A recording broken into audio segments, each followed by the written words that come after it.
Bonjour à tous, soyez les bienvenus sur Mosaïque Cristal. Dans les années 2000, la ville de Sarreguemines a entamé un projet de réaménagement des espaces partagés. Il y a d'abord eu la rue des Généraux Crémer, puis la rue Pasteur, la rue de la Paix et les rues de la Charrue et les rues de Stock sont actuellement en travaux. Et d'ici 2020, la place du marché et la rue de l'église pourraient être complètement revues, elles aussi.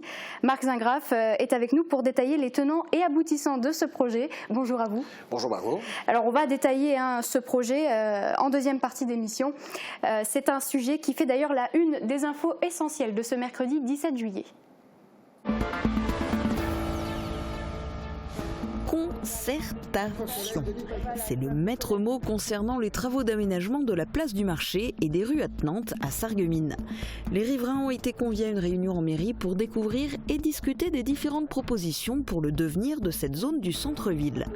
Piétonisation, sens de circulation, déplacement du marché hebdomadaire, de nombreux thèmes ont été abordés sans complexe et devraient encore l'être dans les mois à venir. Bientôt une salle de muscu à Rohrbach. PK Coaching est en train d'aménager un local de 600 mètres carrés. En plus de l'accès aux appareils de musculation, les abonnés pourront suivre des cours individuels ou en groupe, notamment avec le champion de boxe thaï, Cédric Touche. L'ouverture est prévue en novembre. Revirement à la Gouswerke de Saarbrück-Brebach, l'ancienne Albert Gouss va finalement supprimer 200 de ses 1200 postes. Début décembre, après une année chaotique, les salariés de l'équipementier automobile avaient signé leur nouveau contrat avec le repreneur OneScare Advisors qui assurait maintenir tous les postes. Il y aura finalement 200 départs que la direction espère volontaires. Un mental d'acier pour la nageuse sarregueminoise Aurélie Muller. 3 jours après avoir vu s'envoler son rêve de qualification pour les Jeux Olympiques de Tokyo en 2020, Aurélie Muller s'est à nouveau jetée à l'eau pour une nouvelle épreuve des championnats du monde en Corée du Sud. Cette fois le 5 km. Une épreuve qui n'est pas qualificative pour les JO, mais où elle rafle la médaille d'argent. Aurélie Muller est vice-championne du monde en 5 km en eau libre pour la 3e fois de sa carrière.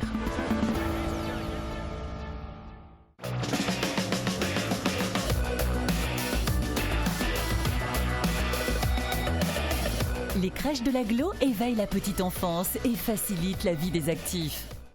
Côté météo, pour demain, la tendance estivale va se poursuivre. Regardez. Avec le Crédit Mutuel, partenaire des grands événements sportifs.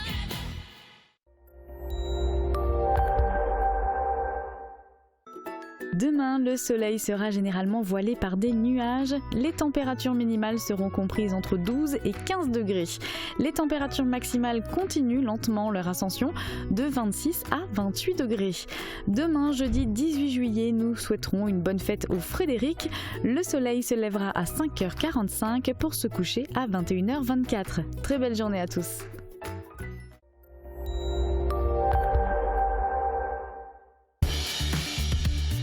Je réagis au doigt et à l'œil, même à distance. Fermap, des volets connectés à vous. Les apiculteurs le demandaient depuis plusieurs mois et c'est désormais chose faite. Une nouvelle réglementation est entrée en vigueur pour clarifier la provenance des miels. Une belle victoire pour les producteurs. On fait le point avec un apiculteur de Vitrin. Regardez. Alors, quelles étaient les problématiques rencontrées auparavant, avant cette nouvelle réglementation ? Avant la réglementation, le changement, les miels que nous produisons en France et venant de l'étranger pouvaient être mélangés et avaient l'appellation miel de France, alors qu'il pouvait y avoir un pourcentage très faible de miel français et tout le reste de miel d'étrangers de différentes origines. Et c'est pas normal parce que le consommateur, il ne sait pas ce qu'il achète. Et là, concrètement, qu'est-ce que ça va changer, notamment pour vous et autres apiculteurs locaux ? Alors, pour moi, ça ne changera absolument rien, puisque sur les miels étrangers, puisque j'en ai besoin pour la naturopathie, il y a l'origine sur chaque pot. Les miels que nous produisons, il y a France. Les miels qui viennent du Canada, il y a marqué Canada. Ceux d'Espagne, il y a marqué Espagne. Donc, pour nous, ça ne change absolument rien au niveau de la transparence des miels. Il y a un point très important, c'est que lorsque maintenant, il va falloir mettre la composition des miels en provenance de France, d'étrangers avec les pays, ça va clarifier un petit peu le marché en informant un peu plus le consommateur. Mais cela ne suffit pas, il y a bien d'autres choses encore à faire. Comme par exemple quoi? Comme par exemple dire qu'un miel français, c'est uniquement du miel qui vient de France et non pas des mélanges de miel.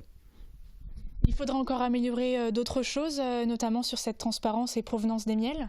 Oui, il faudrait aussi améliorer l'analyse des miels, que les sirops de glucose ne soient plus admis dans les miels, que du miel c'est du miel, que tous les miels qu'on trouve sur les marchés avec des ajouts d'huile essentielle, de parfums, d'arômes, etc., comme par exemple le miel de noisette, qui n'existe pas, devrait être interdit. C'est simplement déjà le respect de la réglementation.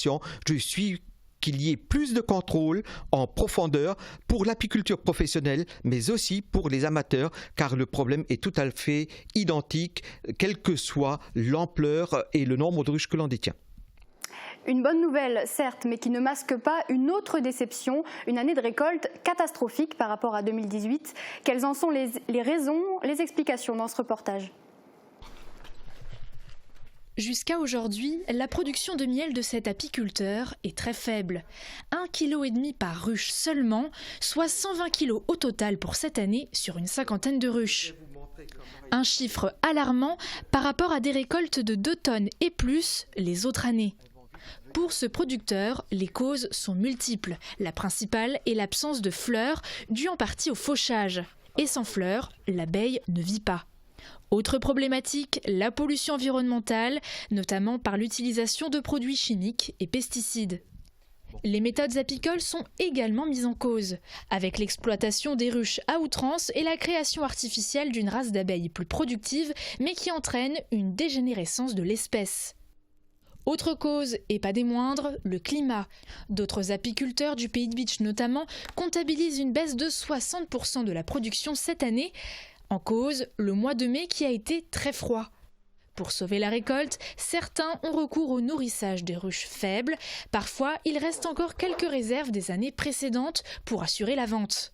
Cette baisse plutôt générale se ressent dans la production de miel classique, comme dans ceux plus particuliers. La commune de Rohrbach se met au sport. PK Coaching, c'est le nom de la nouvelle salle de sport que devrait accueillir la commune d'ici à la fin de l'année. 600 mètres carrés d'espace et équipements pour se détendre ou se remettre en forme. Elle accueillera également des coachs reconnus comme Cédric Touche. Plus d'informations dans ce reportage. Se muscler à Rohrbach, ce sera bientôt possible. Sur 2 étages et d'une superficie de 600 mètres carrés, ce local accueillera dès novembre la nouvelle salle de sport PK Coaching. Au premier étage, on retrouvera la salle de musculation et de préparation physique. À l'étage au-dessus, un espace lounge permettra de se reposer et de siroter un verre. Le dernier niveau sera dédié aux femmes avec des équipements pour les abdos, fessiers et cuisses. Il y aura également un espace cardio et un coin pour les enfants. Si cette salle s'est implantée à Rohrbach, ce n'est pas par hasard. On s'est rendu compte, en fait, déjà par mon métier, par PK Coaching, j'ai énormément de clients qui sont dans le Pays de Bitche et malheureusement, ils n'ont pas cette possibilité d'aller en salle de sport ou alors il faut qu'ils fassent au minimum 15 km. Donc là, on a réellement décidé d'offrir aux gens du Pays de Bitche une super salle, vraiment, parce que je trouve qu'ils méritent vraiment une belle salle et Rohrbach était vraiment l'endroit central où il fallait la mettre. Évacuer le stress après une dure journée, s'entraîner pour une compétition, la salle sera dotée d'une équipe hautement qualifiée. Elle proposera des cours adaptés et un suivi à chaque sportif. Cédric Touche, champion de boxe thaï, donnera des cours individuels ou en groupe. Des séminaires avec des athlètes champions du monde ou encore nutritionnistes spécialisés seront organisés afin de rendre chaque séance de sport utile. Tout cela dans un cadre bien spécifique qui se démarque des autres salles de musculation du coin. Chaque étage, chaque endroit aura son propre thème. Par contre, on va beaucoup jouer sur le thème un peu nature avec des gazons, du bois, toute l'ossature bois qui va un peu rappeler la forêt et voilà le bien-être. On va beaucoup jouer avec l'aromathérapie, des huiles essentielles pour apporter à chaque étage une odeur particulière, une odeur propre à du bien-être, à du frais, avec une odeur de forêt, de nature, tout ça. Le prix de l'abonnement par mois sera de 39 €. Les couples et les étudiants bénéficieront d'un tarif avantageux. Les amateurs de musculation devront s'armer de patience avant l'ouverture de cette salle puisque les travaux sont encore en cours. Ils devraient se terminer en novembre. SLIP. P, 4 lettres qui interrogent. Mais que se passe-t-il dans cette entreprise de Gutsenbrück ? Eh bien, des responsables de la communauté de communes du Pays de Bitche sont allés à la rencontre de son dirigeant, Charlie Steiner. Il leur a présenté les outils et les produits réalisés par la Société Lorraine d'injection plastique. Il leur a également fait part de son souhait d'occuper davantage d'espace et de ses difficultés à trouver du personnel. À quoi ressemblera la place du marché à Sarreguemines d'ici 3 ans ? Pas à l'actuel, cela est déjà acté par le projet de réaménagement de la vieille ville, mais pour le reste, la municipalité prend le pouls de la population au travers de différentes réunions, notamment auprès des riverains. Regardez. Voici la place du marché à Sarreguemines telle que les habitants de jadis la connaissaient. Et la voici telle que les Sarregueminois de demain la verront peut-être, car cette place est avec le passage du marché et la rue de l'église au centre d'une réflexion dans le cadre du projet Cœur de Ville, avec un objectif affiché pour la municipalité. D'abord, c'est l'attractivité, c'est rendre une place plus belle, c'est rendre une place plus vivante et c'est rendre une place aux habitants et aux commerçants qui sont sur cette place. Mais c'est pas seulement faire une place, c'est l'animer. Et c'est ce côté-là qui, pour moi aussi, a une importance cruciale. Lors d'une réunion destinée aux riverains, plusieurs propositions ont été avancées, notamment concernant la place. La piétonisation se fera-t-elle sur une large zone ou sur un secteur plus réduit ? Et certains véhicules pourront-ils y circuler ? Parmi les riverains, on se félicite de cette concertation avec les habitants en souhaitant qu'elle poursuive le travail déjà entamé sur le partage entre usagers de cette place. Je pense qu'on a déjà fait un bon travail ces 5 dernières années parce qu'on a amélioré les choses, notamment les nuisances sonores. Ça va un peu mieux cette année, on a dû monter au créneau pour y arriver. Et on va essayer de continuer sur ce chemin, donc on est sur la bonne voie. Je pense que ce n'est pas des desiderata privés. Je pense que c'est tout simplement le respect d'autrui, c'est-à-dire qu'il y a l'animation des centres-villes qui doit être efficace et effectivement ça doit attirer du monde. Et puis le fait qu'il faut ensuite respecter la quiétude des habitants qui aspirent aussi à avoir une certaine sérénité et puis à rester au calme, passer une certaine heure. Un avis partagé par l'équipe municipale. La place, elle n'est pas aménagée pour des terrasses, pour permettre justement à ces cafetiers, à ces restaurateurs qui sont sur cette place, de l'utiliser à bon escient. Et donc, bien évidemment, qu'il y a des moments où il y a du bruit, où il y a des choses qui ne correspondent pas à la vie du quartier. Et c'est cet nouvel aménagement qui permettra un meilleur vivre ensemble. Parmi les autres axes de réflexion se trouve aussi celui de savoir où se tiendra à l'avenir le marché hebdomadaire. Cela sera-t-il dans la rue de l'église et sur la place de la République, ou bien peut-être sur le parking de l'hôtel de ville ? Autre possibilité, la place de la Poste. Bref, beaucoup de questions qui attendent encore de trouver leur réponse. Une nouvelle réunion devrait être programmée en automne pour faire la synthèse des propositions. Les travaux, eux, devraient s'étaler entre avril 2020 et septembre 2021. Voilà. On va en reparler dans un instant avec Marc Zingraf, premier adjoint au maire de Sarreguemines. Il est notre invité aujourd'hui sur ce plateau. A tout de suite. Nouvelle construction ou transformation, au Pays de Bitche, vous bénéficiez d'un service mutualisé de proximité.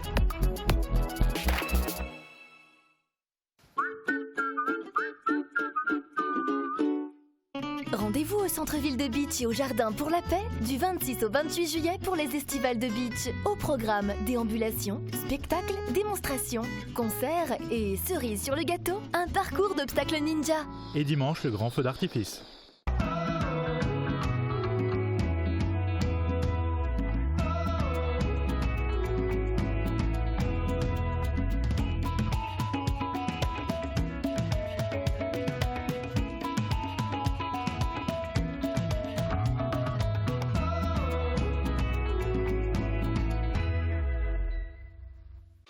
AVS Médical vous propose sa gamme de fauteuils releveurs électriques. Pour vous asseoir et vous relever sans difficulté, choisissez parmi une quinzaine de modèles, coloris et matériaux différents à partir de 200 €. Bénéficiez de la livraison et de l'installation gratuite à domicile. Venez les essayer chez AVS Médical à Sarreguemines et Forbach. AVS Santé, notre métier, vous accompagner. L'atelier gourmand, l'étape gourmande en zone industrielle de Sarreguemines. Du pain frais toute la journée, des pâtisseries artisanales, des menus pour tous les goûts avec le wrap Viva Mexico et le hamburger Bacon New York. Passez nous voir et pensez au drive. En ce moment, profitez d'un instant fraîcheur avec nos délicieuses glaces. Il y a forcément un parfum dont vous raffolerez. Toutes les tendances déco sont chez Pink, saison par saison. Et pour toutes les occasions, votre paradis déco vous accueille sur plus de 1000 mètres carrés. Venez chez nous. En plus, le parking est gratuit à l'arrière du magasin. Pink, à Sarrebruck, à côté de l'Europa Galerie. Et maintenant, je vais vous mettre l'appareil auditif. Ok, très bien. Voilà. Est-ce que vous m'entendez mieux? Ah oui, clairement, là, ouais. À la passion de l'audition, bénéficiez de l'accompagnement et de l'expertise de nos conseillers.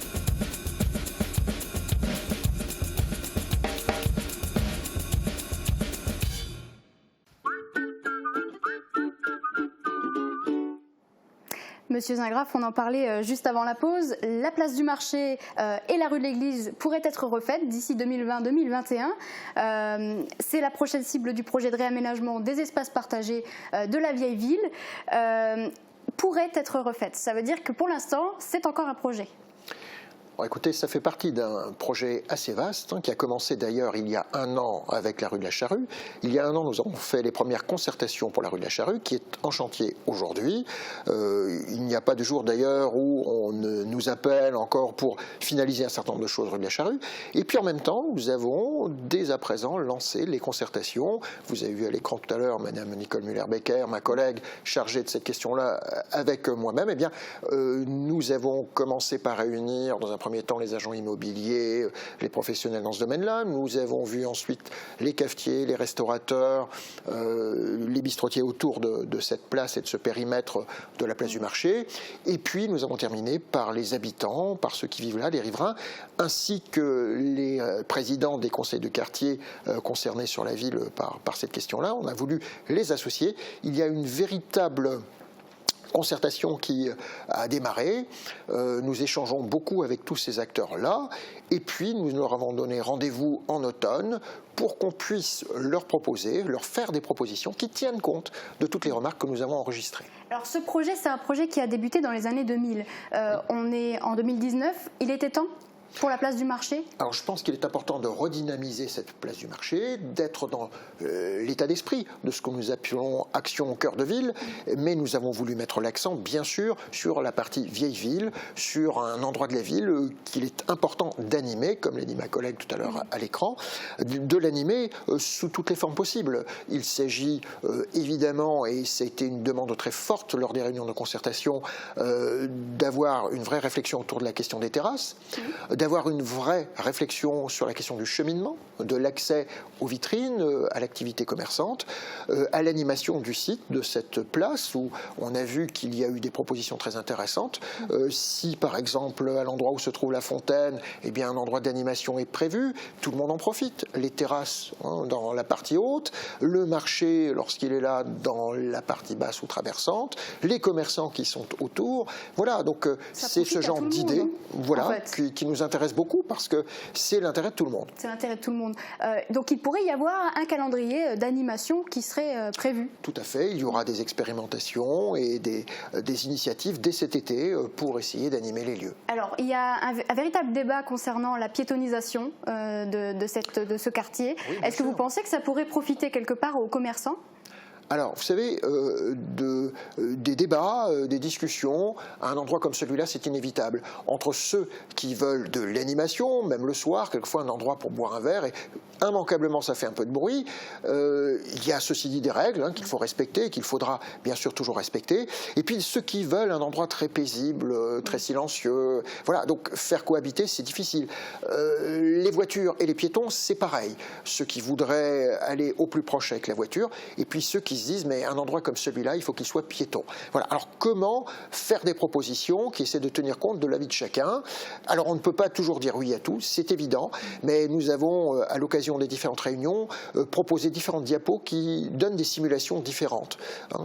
Alors évidemment à ce jour rien n'est tranché, tout est ouvert à la discussion. On voit néanmoins se dessiner quelques avis communs aux uns et aux autres. Par exemple, tout le monde est bien conscient de la nécessité de prévoir des terrasses dans la partie haute, notamment de la place. Oui. Et peut-être d'avoir un accès quand même véhicule, ne serait-ce que pour les livraisons, ne serait-ce que pour les riverains qui ont des courses à décharger parce qu'ils étaient au supermarché, etc. Donc on voit déjà des éléments communs se dessiner. Après, il y aura quand même des options. On parle d'options de plots, par exemple, à mettre à un certain endroit, à certains moments. Voilà.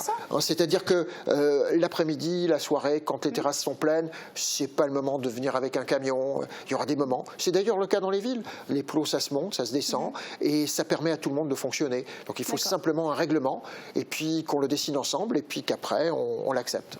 Les riverains, alors lors de la réunion que vous avez tenue avec les riverains, qu'est-ce qui ressort de cette réunion? Vraiment, les riverains, ils sont plutôt pour ce projet? Je crois que les riverains, et c'est les témoignages que vous avez donnés tout à l'heure, sont assez partagés sur certains points, mais sont conscients de la légitimité des autres aujourd'hui. On est plus quelque part dans une proposition et dans une réglementation que tout le monde puisse accepter. C'est-à-dire que tout le monde accepte qu'il y a des moments de fête, tout le monde accepte qu'il faille développer des terrasses, qu'on doive accéder à pied à certains endroits. Donc après, c'est une question de dialogue qui doit aboutir à un dosage, à des repères. Je pense qu'aujourd'hui, je crois à cette question de repères. Et on peut construire ces repères avec les gens. Je pense que c'est important. Un projet comme ça a un coût. Combien ça coûte à la ville? Alors, l'ensemble de l'opération, qui inclut la rue de la Charrue, qui inclut la place du marché, qui inclut ce qui sera fait en haut, rue de l'Église, en bas, rue de l'Église, on est à plus de 2 millions, 2,3 millions à peu près. Pour la part strictement place du marché, on est évidemment à moins. Nous avons néanmoins, enfin c'est une partie importante quand même de ce financement, parce que c'est la partie centrale du projet, mais nous avons dès cette année déjà obtenu une aide de l'État de 336 000 € avec l'aide de monsieur le sous-préfet, dans le cadre de la DECIL, c'est la dotation de soutien à l'investissement local. Donc c'est déjà une belle aide, et puis il y a encore des demandes d'aide qui sont en cours, notamment auprès de la région. Voilà, donc... Ça entre dans le projet Action Cœur de Ville aussi ? Alors on est à la fois dans le projet Action Cœur de Ville, puisqu'il s'agit de redynamiser le cœur de ville, et puis en même temps, ça doit être une partie, un chaînon de la question des espaces partagés dans notre ville. Si le projet est accepté, il devrait commencer en 2020, c'est bien ça? Oui. Juste avant les municipales, est-ce que ça pourrait remettre en cause le projet en lui-même? Alors écoutez, de toute façon, on s'inscrit dans des projets qui sont de vaste portée, comme on l'a dit, Action Cœur de Ville. Évidemment, il est du travail des élus, des municipalités de préparer le printemps prochain, bien sûr des élections. Dans ces cas-là, il y a un calendrier qui est prévu, qui fait qu'il y aura un conseil qui décidera de la suite après les élections, et ça poursuivra son cours tout à fait légalement en fonction de ces données-là. Alors ça aura lieu juste après les municipales, pardon, je me rectifie. Ça aura lieu en avril 2020, les municipales auront lieu en mars. En mars, absolument. Est-ce que cela va, cette période de travaux qui va durer jusqu'en septembre 2021, a priori, ça va peut-être impacter aussi les commerçants pendant cette période? Voilà, vous savez, sur l'ensemble de l'opération, il y a un phasage qui a été établi au départ. La rue de la Charrue, d'ailleurs, en fait partie, puisque vous voyez bien aujourd'hui que la rue de la Charrue, quand elle sera terminée, servira de voie de communication pendant la période où la place du marché sera peut-être plus difficile à utiliser de ce point de vue-là. Donc vous voyez que tout a été réfléchi par rapport à ça. La place du marché, la rue de l'Église, quant à elle, eh bien, il y a un planning qui a été proposé lors des réunions que vous avez montrées tout à l'heure, qui montre que sur l'année 2020 et sur l'année 2021, eh bien, on va essayer d'arranger les choses pour que à la fois les commerçants puissent être là, puissent fonctionner normalement, que les gens puissent accéder aux vitrines et aux différents endroits de cette place de la meilleure manière possible. Évidemment, c'est toujours compliqué parce qu'il faut commencer par mettre les réseaux, enfin l'eau, en conformité avec ce qu'on peut attendre de nos jours. On renouvelle ça en général tous les 50 ans, donc vous voyez que ça mérite d'être fait correctement quand même. Le réseau électrique, à l'heure de l'informatique et des réseaux où il faut une réactivité, et une compétence et une capacité en matière d'électricité, il faut le faire sérieusement aussi. Donc il faut du temps. Évidemment, ce qui entraîne quelquefois quelques inquiétudes. Nous-mêmes sommes très attachés au respect des délais qu'on va donner aux entreprises. Néanmoins, bon, voilà, on sait que ça va être toujours un petit peu tendu. Les commerçants en réunion ont demandé s'il y aurait peut-être des aménagements pour qu'ils puissent fonctionner. On a dit oui, tout va être étudié. Notamment une commerçante qui avait demandé est-ce qu'il y aurait la possibilité d'accéder à un point de vente ailleurs pendant la période un peu dure du chantier. Nous avons promis que ce serait étudié et proposé avec eux. On va voir ce qu'on peut faire dans ce sens-là. Ok, donc c'est encore une phase de concertation, on le précise bien. Voilà. Et la prochaine concertation, ce sera en Rendez-vous est pris pour l'automne. Oui. Pour l'automne. Oui. Maintenant, ceci dit, ça c'est les grands moments de la concertation, mais la concertation c'est aussi des étapes au quotidien. Disons que les réunions qui ont été organisées facilitent le dialogue. C'est-à-dire qu'en passant dans les rues, quand on est sur place, ou on nous appelle, tout simplement, les gens partagent avec nous, échangent avec nous, ce qui nous permet de mûrir et d'évoluer dans la réflexion déjà chemin faisant. C'est une affaire à suivre donc et nous serons là pour la suivre de très près comme d'habitude. Merci beaucoup Marc Zingrave d'avoir été avec nous pour en parler. Merci à vous. On va parler d'un tout autre sujet maintenant, on va parler des fast-foods rapides, ludiques, populaires. Ils ont leurs adeptes mais aussi leurs détracteurs qui montrent du doigt le côté trop gras ou trop sucré des menus. Thomas Drouin et Guillaume Dumonteil ont enquêté auprès des passants du centre-ville. Regardez.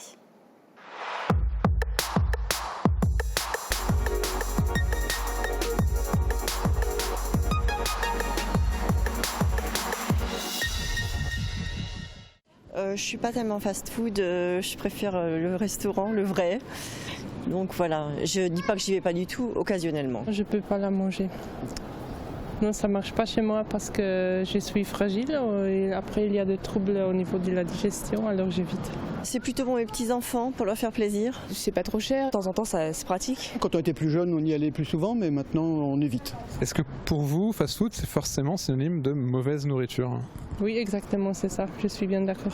Oui. Je dirais peut-être pas mauvaise qualité, mais ça reste de la restauration rapide et j'aime bien manger. Et pour moi, les fast-food, on mange vite et on s'en va vite. J'ai bossé, du coup, on y mangeait, on était quasiment obligé d'y manger à chaque service. Je crois qu'au bout d'un moment, au bout d'un an, ça cale, quoi, on n'en peut plus. C'est un repas qui contient beaucoup de calories, un repas qui n'est pas équilibré, aussi un repas qui, ça me semble, le goût c'est artificiel avec beaucoup de sucre dedans. C'est déconseillé. Un repas au McDo, ça vaut vraiment pour la journée, niveau calories. C'est pas mauvais, c'est addictif, mais ça fait pas forcément plaisir. On n'a pas vraiment l'envie, on n'a pas la sympathie, on n'a pas le plaisir de manger une belle assiette qui a été bien préparée, qui est jolie à regarder, qui est agréable. S'il y a un poisson ou quelque chose qui tombait par terre, on le jetait tout de suite, on se lavait tout de suite les mains. Pour moi, c'est vraiment de la bonne qualité. Est-ce que vous arriveriez peut-être à imaginer un concept de fast-food, mais qui corresponde à vos attentes en termes de qualité de nourriture ? Des belles assiettes vite faites, un délai d'attente très court, ça peut être intéressant aussi, surtout quand on travaille entre midi et 2, des choses comme ça pour aller manger des bonnes choses effectivement, rapidement, ça peut être sympa. Oui. Un snack pour un bar salade, vraiment de la salade ça serait sympa. J'ai pas trouvé, hein. Non, mais c'est utopique. Merci beaucoup.